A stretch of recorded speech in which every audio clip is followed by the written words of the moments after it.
Welcome to our Kilmurry Museum and our temporary exhibition on this weekend, 26th and 27th of November, and next weekend as well, next Saturday and Sunday in December, first Saturday and Sunday in December. And in this we're showing many artefacts and items from our local creameries of Lisarda, Musgrave, Kilmurry, Musgrave, Kilmurry and Toretto. Over here, we have the display case. We have many photographs taken in the 60s outside of Musgrave Creamery.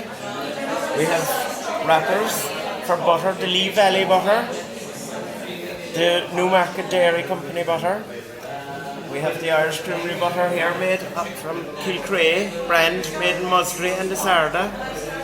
We have here the farmers' books where it would be marked in each day about how much milk they brought to the creamery. There was a hatchery operated at one stage in the Lisarda Creamery. These are some of the books from that. Over here we have the butter makers reference for May Harrington, who was the postmistress here in Kilmurry for many years as May Murphy. She married Michael Murphy. This is her reference when she left the Lisarda Creamery in 1938, and that's been kindly loaned by her family. We have many items that have been loaned, many are copied, and there's something of interest for everybody.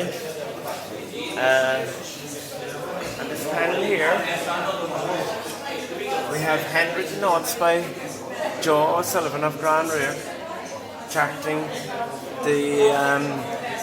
the thought and the meetings and everything that went into the takeover by Ballyclaw at the time. And they're fascinating for anyone who's into the history of where Dairy Gold, for one instance, came about. These are a must read. Very interesting. Behind me here now,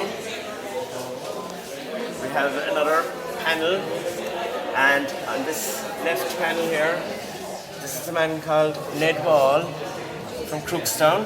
His son Henry was a noted rugby player and played for Ireland.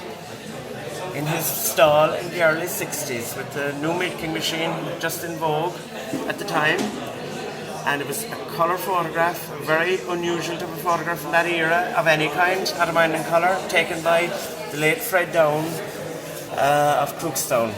And Fred was a fantastic photographer. We've used his photographs in other exhibitions, and he had a fantastic eye for detail and a fantastic eye for trends and maybe things that were passing away at the time. And we're very grateful to his family for allowing us to use the photographs. Down here underneath, we have a man called Iraq Sulek. He's from Poland and he works for Donna and Marion Wall in Clonmacow. He's worked with them for 9 years. Fantastic man, can do anything with his hands. He's like a member of the family, and we took a photograph of him only last Sunday morning milking the cows just to show the contrast between the two eras. This is his Donna, the man he works for, Donna Wall, and the cattle lined up ready to go into be milking. The milking parlour is ultra modern, only built in the last year or two, and a total contrast to the stall here. And so, it's just the two different eras, I suppose. And underneath Donna here we have an aerial photograph of Lisarda Creamery, taken in probably the 1970s. And the cars are queuing up on the roadside to go under the milk stand here to empty the churns. And it's a time warp picture really. You can see the pipe sticking out of the wall here. The pipe was used to fill an articulated lorry that would come along with tanks and a flat trailer. The tanks would be filled from the spout, and the milk would be taken to Mallow, to Ballyclaw for processing, as at this time butter making had ended in Lisarda and Musgrave. This is a fantastic picture here.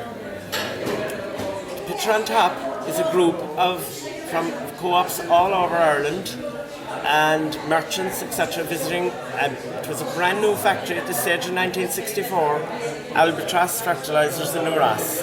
A very unusual for the time.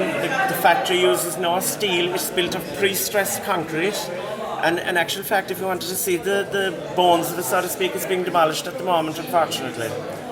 This is Patrick Keneally. He was the assistant manager in Musgrave. He's the only one we know in the group.